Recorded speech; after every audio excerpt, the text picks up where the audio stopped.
Oh hey, how's it going? Please come on in, ignore the mess. It seems my centrifuge has gone bad again. 1 minute I'm downloading Trolls HD from LimeWire, the next thing I know the old girl's tearing herself apart. So go ahead and sit down and I'll tell you how this all started. But in order to do that, we're gonna have to go back.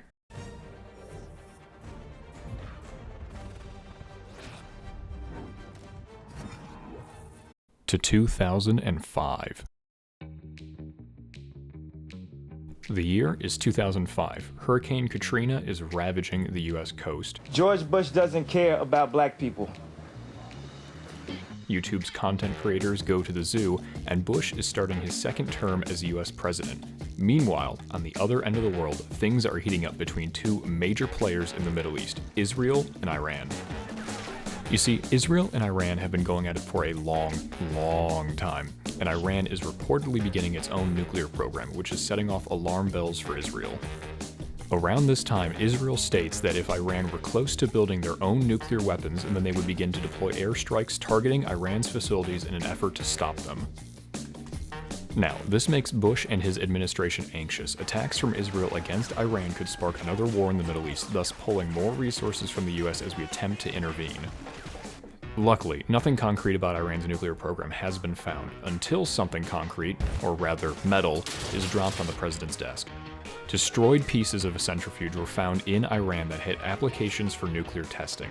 The cat was officially out of the bag, and it was only a matter of time until a regional war began.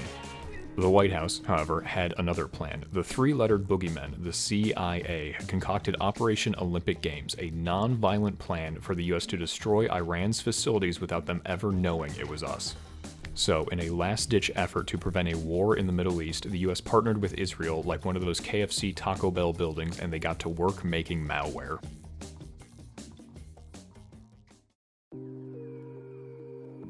So now we know the premise, I'd like to mention that everything we just covered has not been confirmed and is actually mostly speculation. It's hard to say that the US or Israel were ever actually involved in the creation of Stuxnet, but there are a number of reasons people implicate the two nations. Firstly is how advanced the virus is, which we'll get into later. Second is the target, Iran. At this time, Israel and the US both had a vested interest in destroying Iran's nuclear facilities, which gives them reason for creating the malware. Third is the actual malware itself was created in a way that was consistent with other known US malware at the time, but with alterations that were similar to those produced by Mossad, which is Israel's intelligence agency. The fourth reason is that the whistleblower Edward Snowden stated that the US and Israel had developed the virus, which is at least a little bit credible. The fifth and final reason I want to talk about is that in 2011, the Israeli Defense Force head Gabi Ashkenazi, do not look up the last four letters of that name, was retiring. And in his retirement video, he listed Stuxnet as one of his career successes. So yeah, I mean, the last part was definitely speculation, but I mean, like, come on. Alright, back to 2005. So Iran is busy cultivating their nuclear crop. We're a peaceful farm. We don't want any trouble. And the US and Israel are hard at work behind their monitors looking for a way to stop them. As the malware inches closer to being completed, spies in Iran become privy to an important piece of information. The uranium enrichment facility they plan on attacking, the Natanz facility, had its important pieces air-gapped from the rest of the facility's network. For those unaware and uninitiated, this means that there is no method of reaching the important computers without physically being there in the facility, since they don't need to connect to the rest of the building's network or internet. Now, air gapping is the same practice used by a lot of classified facilities in the US among many other countries in an effort to make malware ineffective as it can't easily get into or out of any air-gapped system. So sadly, upon learning that the nuclear facility was unable to be reached over the internet, the CIA decided to pack things up and report a failure to good old George Bush. The end. Just kidding, of course the CIA didn't quit. They don't know the meaning of the word quit, or of the word privacy, or of the words human rights in that order. This little air gap wasn't anything that could stop them from destroying a couple centrifuges in the Middle East. All they needed was someone on the inside, someone who could bring the virus to the facility, the Trojan horse of Amazon next-day delivery. This man was found, in all places, a country by the name of the Netherlands.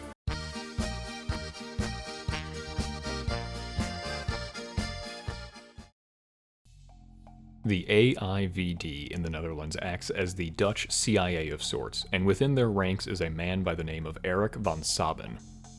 Though he was Dutch-born, van Sabin had been living in Iran with his Iranian wife and family, and in 2005 he had a job as a truck driver in Dubai.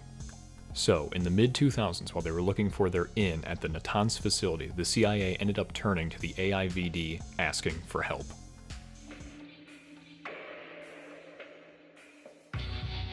We're looking for a guy. Smart, cunning, resourceful.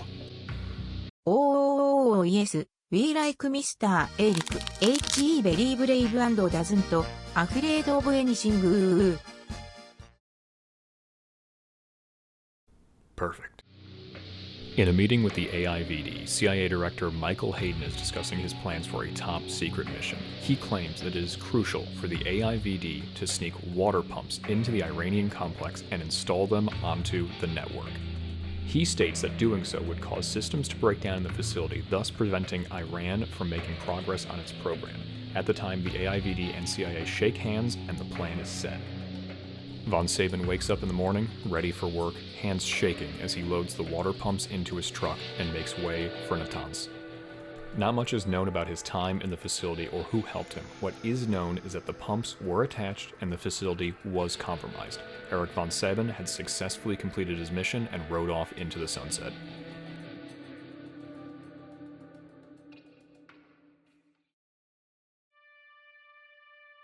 As the back of von Sabin's truck gets smaller and smaller and smaller, the malware begins its course of action. Hello, your computer has virus. It is a carefully mastercrafted piece of software that should have taken a team of developers many man-years to craft. It relied on not just one, not just two, but 4 zero-day attacks being combined together. For the uninitiated, zero-day attacks are vulnerabilities that have not been found before, so they take an insane amount of time, knowledge, and resources to craft. This high level of expertise is why so many people think that only the United States was capable of such an attack. And so, the Stuxnet attack is essentially broken up into 3 steps. First, infection. Stuxnet is used to target Windows operating systems and the networks they're attached to. In this example, the water pumps provided the malware a way through Natanz defenses and past the air gap. Stuxnet is a specific type of malware, often known as a worm. Worms are able to travel through a network without any user interaction and replicate themselves easily, making them detrimental to a system. Once they're in, they're tricky to get out. Second, reconnaissance. Stuxnet will maneuver itself around a given network looking specifically for Siemens Step 7 software, the software that is used to run and control the systems for the nuclear site. From here, there are 2 things that can happen. One is the software is found and the worm is happy. The second option is that Siemens Step 7 is not found, in which case there are conflicting reports on what could happen. Some optimists say that Stuxnet may have been programmed to delete itself. Others, who are probably right, say that Stuxnet lies in wait, updating itself until Step 7 is eventually found. Third, attack. To explain this one, we're going to take some time and break it down slowly. Most industrial systems, often called SCADA, are made up of 3 major components. The physical system, like the centrifuges themselves, the programmable logic circuit, or PLC, which is what sends signals to and from the centrifuge, and the human-machine interface, or HMI, which is used to display the data to humans and allows humans to send signals back. To make it easy, imagine that this nuclear reactor is a car. In this example, the centrifuge is the engine, the PLC is what reads information about the car, such as temperature, speed, fuel level, and the HMI is the dashboard lights and the steering wheel. So, Stuxnet, upon finding the software, will search for PLCs that it can connect to and start to toy with them. Now, this could be increasing the speed of the centrifuge without alerting anyone, or displaying false data to scientists so that their work begins to make less and less sense to them. Notably, it was the former, the speed of the centrifuges, that ended up being the most devastating component of this malware. See, originally, the plan was to have Stuxnet only subtly mess with things. If the centrifuges were told to spin ever so slightly faster than normal, it would wear them down at a rate much faster than anticipated. According to cyber expert Ralph Lagner, the intended effect was not destroying centrifuges, but reducing the lifespan of them, making the fancy control systems appear beyond the comprehension of the Iranians working on them. What instead ended up happening was the centrifuges were spun faster and faster and faster, to such a degree that the metal it was made up of began to warp and tear and spit shrapnel all around the room. While the human operators were staring at screens saying the system was all good, those centrifuges spun faster than they were ever intended to, and eventually tore themselves apart, only stopping, presumably, when the clamor of metal became loud enough to hear through the wall.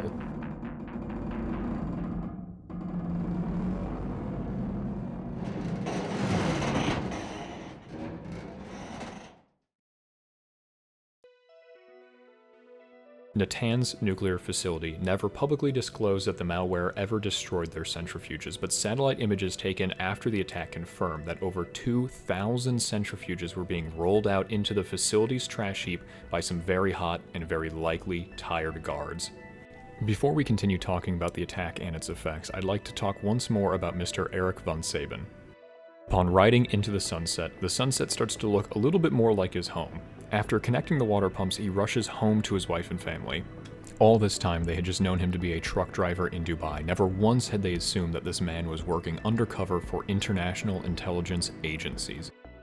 As he arrives home, his wife greets him, noticing that he's in a panic and packing everything that was valuable to them.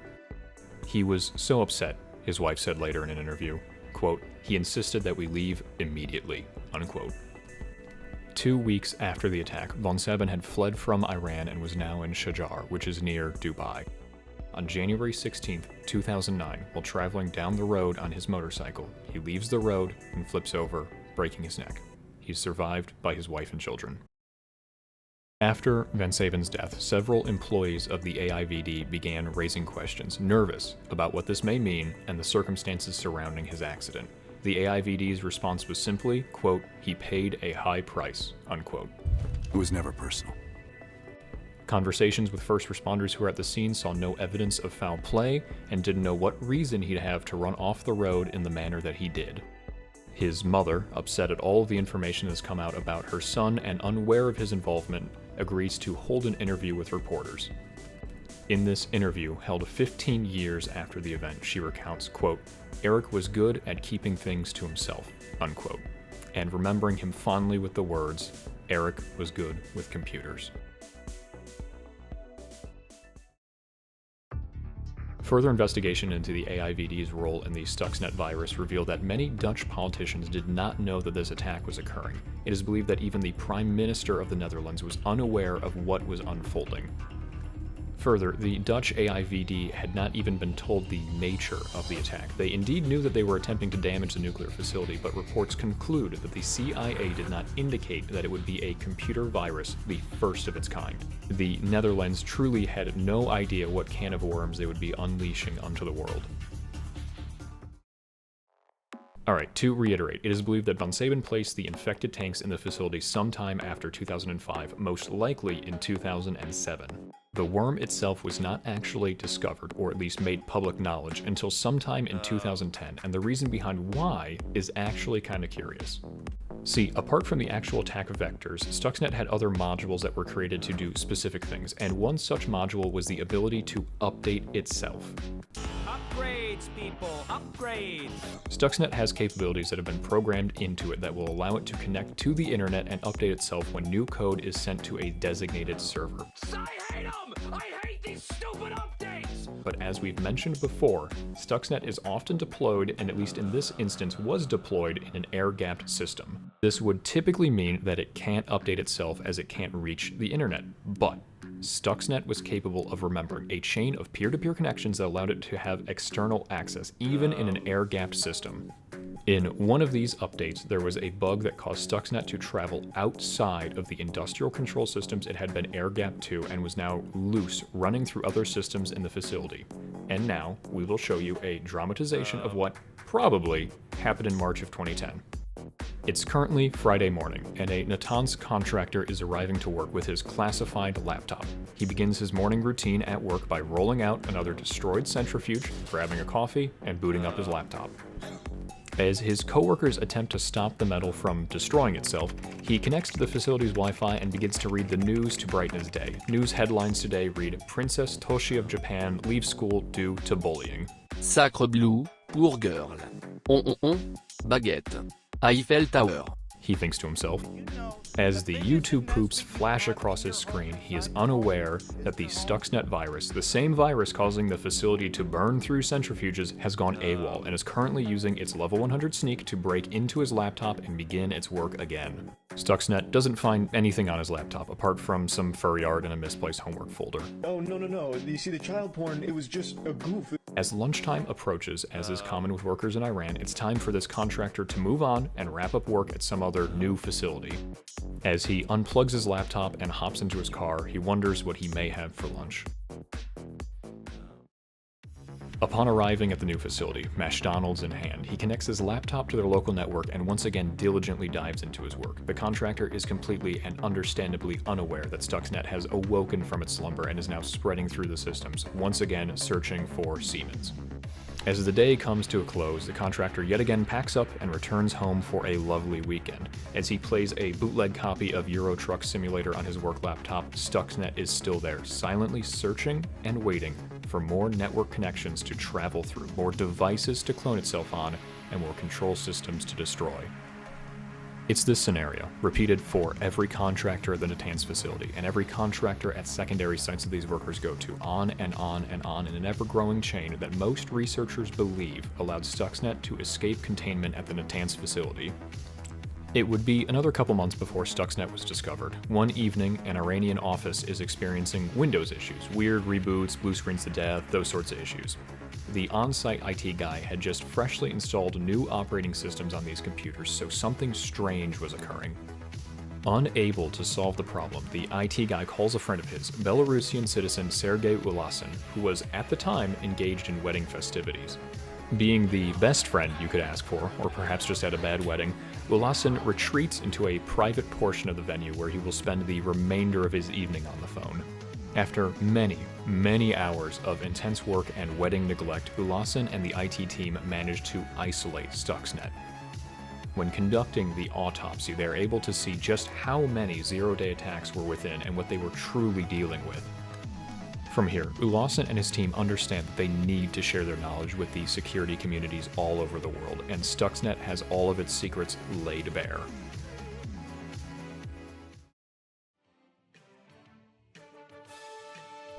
Being the ones that found it, Ulasin and his company Virus Block Ada get to name Stuxnet. Its original name is rootkit.temphider. The hell? Okay, so this name sucks. We're gonna need something a little better. Company Symantec is up to bat with naming and comes up with w32.temphid? Okay, that might actually be worse. After a verbal berating over how awful this name was, they elect to name it w32.stuxnet. Now that name sounds like a metal-tearing virus. When giving the reason for the name, Symantec states that Stuxnet comes from the cleartext words found within the malware being .stub and mrxnet.sys, hence the name Stuxnet. Now that the virus is public, a few things happen. First to cover is that Siemens publishes patches and guidelines for dealing with Stuxnet. With their anti-Stuxnet gun complete, most modern systems don't have to worry about it anymore, as the exploits it used no longer exist. At the same time, Windows also recommends disabling the use of removable media on most systems and staying up to date with all their antiviruses and patches.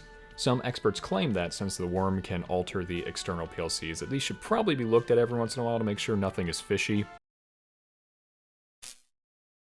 But I don't think that's necessary. The second thing we're going to cover after the virus is going to be copycat viruses. Now that people know what's out there, they're going to want some of that good for themselves. Give me that. The first thing to come out is a virus called Dooku, not the Sith, and it is nearly identical to Stuxnet. Main difference is that Stuxnet is used to break things, and Dooku just listens in and logs key presses and the like. Anyways, that's in 2011, and 1 year after, in 2013, we find Flame. And then, oh fuck! Which is an even cooler name than Stuxnet. What is less cool, as it seems to be only used for espionage, so that's whatever. It was written in Lua, so Gary's Mod fans can rejoice, and it also allowed for the installation of additional attacks after the initial infection, so that's cool. In 2013, another announcement was made about new malware called Stuxnet's Secret Twin. Only thing is, this wasn't a sequel, it was actually a prequel. We found out about it in 2013, but it had actually been used much earlier at the Natanz facility than Stuxnet was. This malware, instead of trying to make centrifuges go fast, would attempt to close valves in the system, causing uranium hexafluoride gas to reach critical pressure. Essentially, this evil twin tried to make the centrifuges a big metal bomb. And that's about all we have on it. There are more things we could talk about, like how Iran is really mad about this whole thing, or how Stuxnet accidentally made his way back to the US and attacked our own companies like a digital mustard gas bomb, but this video's gone on long enough, so remember kids, even though Stuxnet was really scary in the past, he's not so scary anymore. Just remember to air gap, stay safe, keep your systems patched, and Stuxnet won't be able to get you anymore.